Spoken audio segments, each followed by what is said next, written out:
Continuando, então, agora vamos propriamente para o período aí do Estado Novo, né? Então, no ano de 1937, o Vargas dá esse golpe, né, o golpe do Estado Novo, institui uma ditadura e, abolindo a Constituição de 1937, desculpa, de 1934, substituindo pela Constituição de 1937, que ficou a cargo de Francisco Campos escrever.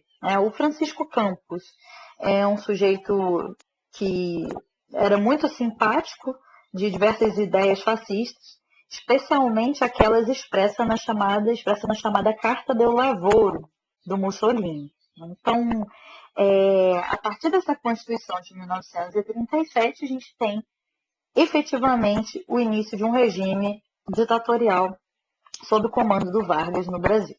E o que acontece a partir de então, né? Um dos aspectos que essa nova Constituição traz é a dissolução do legislativo em todos os níveis. Então, a gente não tem mais Congresso, não tem mais câmaras municipais, nada, né? Acaba-se a esfera legislativa. O Vargas, em seus vários discursos proferidos durante o Estado Novo, afirma que o legislativo não serviria para nada, teria apenas como função dividir o povo, fragmentar a nação e que, portanto, ele atrapalharia o progresso nacional. Além disso, obviamente, foi canceladas as eleições presidenciais, né? Então, numa ditadura não teria por que ter eleição para presidente, o Vargas assume aí como chefe supremo. São dissolvidos também os partidos políticos, acabou, né?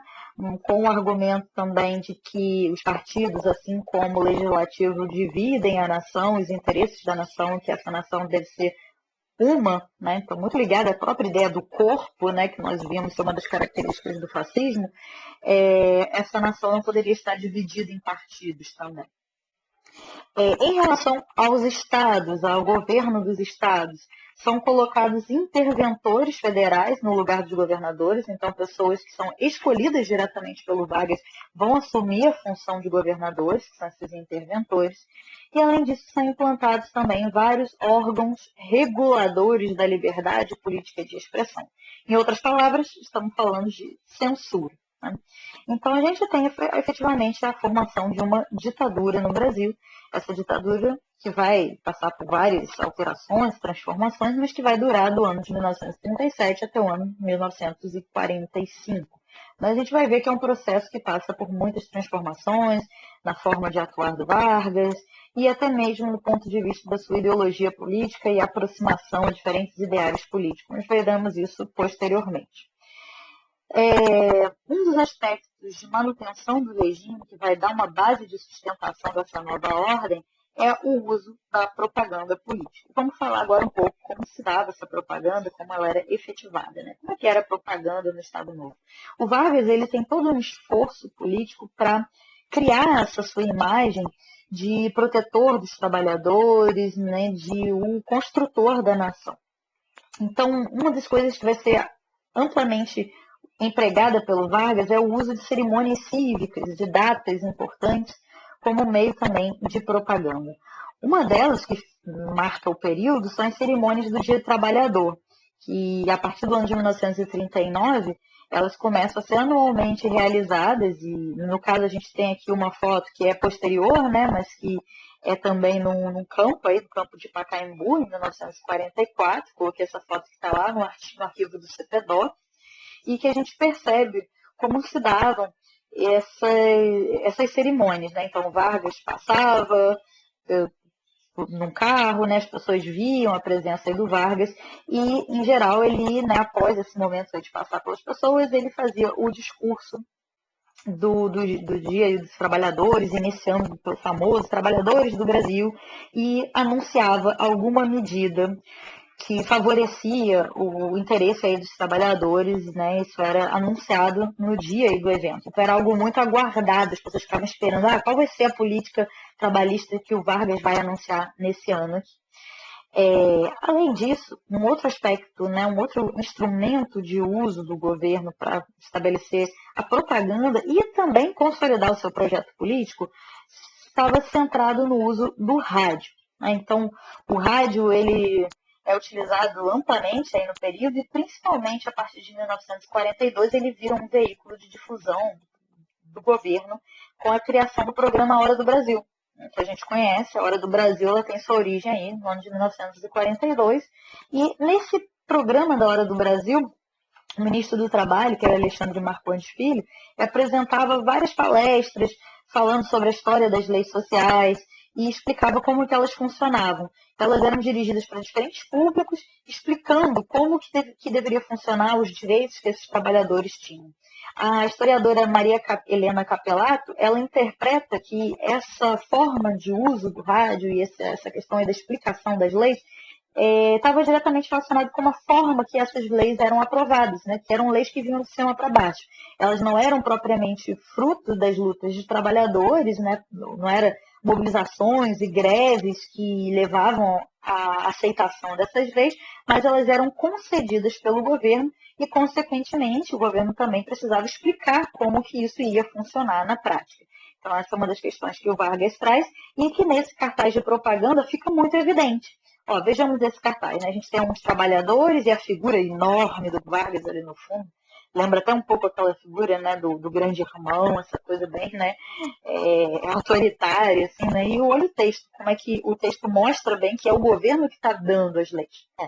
As leis sociais com que o atual governo, por iniciativa própria, tem procurado amparar as classes trabalhadoras, devem constituir motivo de orgulho para os brasileiros. Ou seja, é a iniciativa do governo que está gerando essas leis.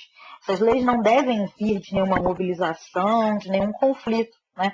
Na verdade, elas têm que vir o governo como esse agente, essa cabeça desse corpo social. Ele pensa, ele sabe o que é melhor para o trabalhador e ele vai criar essa lei para amparar as classes trabalhadoras. Ok?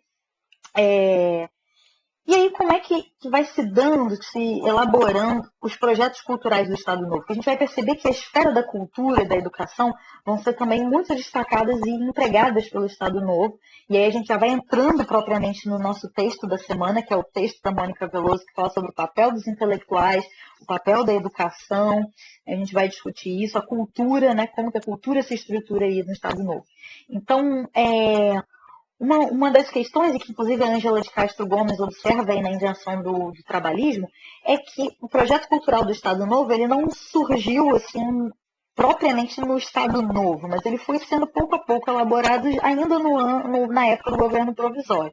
Então, no ano de 1931, a gente tem a criação do Departamento Oficial de Publicidade, em 1934, Departamento de Propaganda e Difusão Cultural, e aí já no período do Estado Novo, em 1939, a gente tem o Departamento de Imprensa e Propaganda, o famoso DIP. O DIP vai ser fundamental como um instrumento de controle sobre a produção cultural e também de propaganda sobre o Estado Novo, e ele está diretamente vinculado aí ao presidente. Então, o Vargas interfere e atua diretamente no DIP para promover os seus projetos de governo aí. O DIP, então, ele vai ter uma vasta produção. Ele vai produzir uma série de materiais, como revistas, propaganda de rádio, livro, fotografia, radionovela, folheto, cartaz, filme, um monte de coisa, né, que o DIP vai difundir aí. E para Maria Helena Capelato, os principais veículos, né, foram rádio e imprensa. Aqui eu vou reproduzir para vocês algumas imagens que eu retirei mais uma vez, do CPDOC, né, que é o principal acervo que nós temos sobre o período Vargas, né, ele é vinculado à Fundação Getúlio Vargas e é o maior acervo de fontes, imagens, fontes documentais, impressas, né, e imagens sobre o período aí da era Vargas. Então eu recomendo você depois, quem quiser se aprofundar, fazer uma visitinha lá na página do CPDOC e procurar um pouco alguns materiais.